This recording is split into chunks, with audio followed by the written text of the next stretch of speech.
एक शर्मा जी गए, दूसरे शर्मा जी आए और ये शर्मा जी तो छाए, बोले तो शर्मा जी की পারফেক্ট রিপ্লেসমেন্ট। হ্যাঁ বন্ধুরা, রোহিত শর্মা যেমন সেলফলেস ইনিংস খেলেন, ঠিক সেই রকমই অভিষেক শর্মাও খেললেন। বলেছিলাম না ভারতীয় ইয়াংস্টাররা কামব্যাক করবেই, আর ঠিক তাই হলো।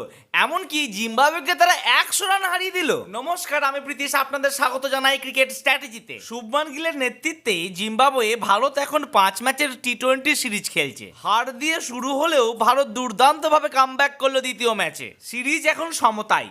প্রথম ম্যাচের ব্যর্থতা ভুলে ভালো পারফর্ম করলেন অভিষেক শর্মা, ঋতুরাজ গাইকোয়াড়, রিঙ্কু সিংয়েরা। ভারত টসে জিতে প্রথমে ব্যাট করে 20 ওভারে 2 উইকেট হারিয়ে রান করে 234। জাস্ট একবার ভেবে দেখুন, ভারত প্রথম 10 ওভারে রান করেছিল মাত্র 74, আর লাস্ট 10 ওভারে রান করলো 160। রিঙ্কু সিং 48, ঋতুরাজ গাইকোয়াড় 77, আর অভিষেক শর্মা করলেন 47 বলে 100 রান। রান শুরু করেছিলেন 6 দিয়ে, 50 করলেন 6 দিয়ে, আর 100 করলেন পরপর 3টি 6 মেরে। দুর্দান্ত ইনিংস খেললেন তিনি।